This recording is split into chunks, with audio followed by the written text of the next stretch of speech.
Nobel peace price वो prestigious award जो हर साल उन महान शख्सियतों को दिया जाता है जो समाज में शांति बहाल करने का काम करते हैं।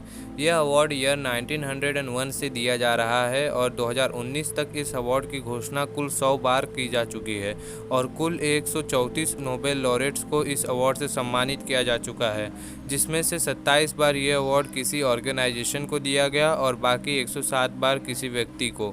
वैसे अगर हम आधुनिक युग में जब भी समाज में शांति लाने की बात करते हैं तो हमारे सामने तीन नाम सबसे पहले आते हैं, जो है यूनाइटेड स्टेट्स के Martin Luther king junior, south Africa के नेल्सन मंडेला और इंडिया के महात्मा गांधी। और इनके महान कामों और कठिन संघर्षों के लिए नोबेल कमेटी ने ईयर 1964 में मार्टिन लूथर किंग जूनियर को और ईयर 1993 में नेल्सन मंडेला को नोबेल पीस प्राइज़ से सम्मानित किया। लेकिन आज भी ये बहुत बड़ा सवाल बना हुआ है कि आखिर महात्मा गांधी को क्यों कभी नोबेल पीस प्राइज़ से नहीं सम्मानित किया गया।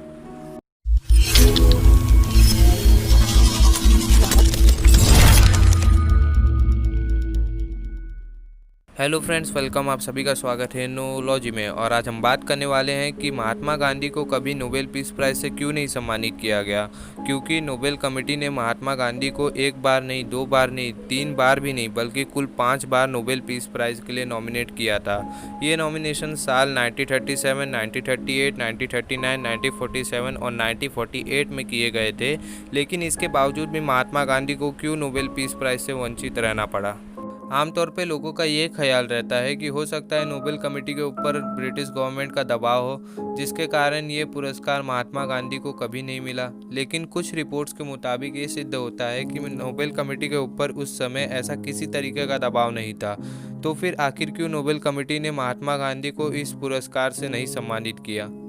इसके बारे में उस समय के नोबेल कमेटी के एडवाइज़र प्रोफेसर जेकब वॉमुलर ने गांधी के बारे में ये कहा कि इस बात में कोई संदेह नहीं है कि गांधी एक अच्छे, महान और तपस्वी व्यक्ति हैं, लेकिन उनकी नीतियों में तेज़ बदलाव उन्हें अगर एक स्वतंत्रता सेनानी बनाती है तो एक तानाशाह भी बनाती है, अगर ये उन्हें आदर्शवादी बनाती है तो एक राष्ट्रवादी भी बनाती है। वॉमुलर ने यह भी कहा कि साउथ अफ्रीका में गांधी ने सिर्फ भारतीयों के अधिकारों के लिए ही संघर्ष किया। उन्होंने अश्वेतों के बारे में कभी नहीं सोचा, जो भारतीयों से भी ज़्यादा बेकार और कठिनमय जिंदगी गुजार रहे थे। साथ में उन्होंने ये भी कहा कि गांधी अपनी अहिंसा की नीति पर हमेशा कायम नहीं रहे और उन्हें इन बातों की भी कभी परवाह नहीं रही कि ब्रिटिश गवर्नमेंट के खिलाफ उनका अहिंसक आंदोलन कभी भी हिंसक रूप ले सकता है। और कहीं ना कहीं गांधी जी के नॉन कोऑपरेशन मूवमेंट के दौरान 1921 में हुए मोफला राइट्स और 1922 में चौरी चौरा कांड ये साबित करते हैं कि गांधी के ऊपर वॉमुलर द्वारा लगाए गए आरोप बेबुनियाद नहीं है। फिर आता है साल 1947, जब गांधी की जीत भी हुई और हार भी। जीत इसलिए क्योंकि इंडिया 15 अगस्त 1947 के दिन ब्रिटिश हुकूमत से मुक्त होकर एक इंडिपेंडेंट नेशन बन चुका था, और हार इसलिए क्योंकि इस साल भी गांधी जी को नोबेल पीस प्राइज़ से नहीं सम्मानित किया गया। लेकिन इस बार गांधी जी को नोबेल पीस प्राइज़ ना मिलना थोड़ा ज़्यादा दुर्भाग्यपूर्ण था, क्योंकि इस बार नोबेल पीस प्राइज़ के लिए नोबेल कमेटी के मेंबर्स की पहली चॉइस महात्मा गांधी थे। लेकिन आज़ादी के बाद इंडिया पाकिस्तान पार्टीशन के दौरान जब 27 सितंबर 1947 को द टाइम्स और रॉयटर्स जैसे पॉपुलर न्यूज़पेपर में mister Gandhi on war with Pakistan करके हेडलाइन के नीचे जब उनका ये कंट्रोवर्शियल स्टेटमेंट छपा तो काफ़ी विवाद हो गया, और इस स्टेटमेंट ने गांधी जी को नोबेल कमेटी के शक के घेरे में खड़ा कर दिया। नोबेल कमेटी को सबसे बुरा ये लगा कि जिस गांधी ने अपना पूरा जीवन हिंसा का विरोध किया और अहिंसा का साथ दिया, आज वही गांधी ये कह रहे हैं कि अगर इंडिया को पाकिस्तान के खिलाफ युद्ध करना पड़े तो ज़रूर करे।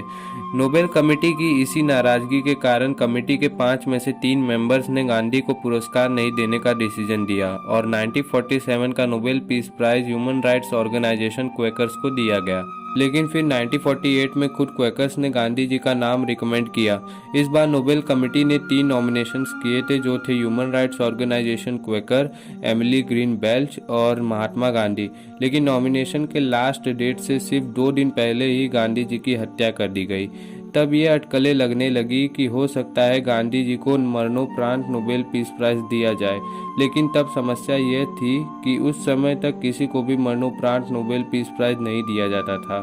लेकिन उस समय में नोबेल फाउंडेशन के कानून के अनुसार कुछ परिस्थितियों में ये पुरस्कार मरणोपरांत भी दिया जा सकता था। तो इस प्रकार गांधी को पुरस्कार देना संभव था, परंतु कमेटी के सामने मुसीबत यह थी कि प्राइज मनी किसे दी जाए, क्योंकि गांधी किसी भी ऐसे ऑर्गेनाइजेशन या ट्रस्ट से नहीं जुड़े थे। उनकी कोई जायदाद भी नहीं थी और ना ही उन्होंने इसके संबंध में कोई वसीयत छोड़ी थी। आखिर में कमेटी ने यह डिसीजन दिया कि साल 1948 का नोबेल पीस प्राइज किसी को भी नहीं दिया जाएगा। इसके रिस्पॉन्स में नोबेल कमेटी ने जो कुछ लिखा है उससे ये मालूम पड़ता है कि अगर गांधी जी की हत्या नहीं हुई होती तो 1948 का Nobel peace prize Gandhi ji को ही मिलता।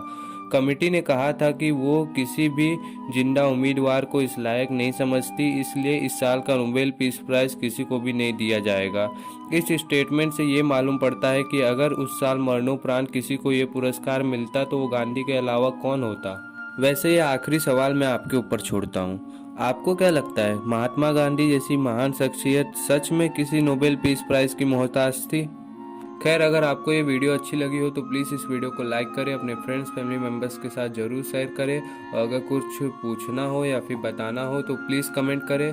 और अगर ऐसे ही वीडियोस देखने पसंद है तो प्लीज़ नोलॉजी को सब्सक्राइब करें। मैं आपसे मिलता हूँ नेक्स्ट वीडियो में, तब तक के लिए good bye and stay tuned with नोलॉजी।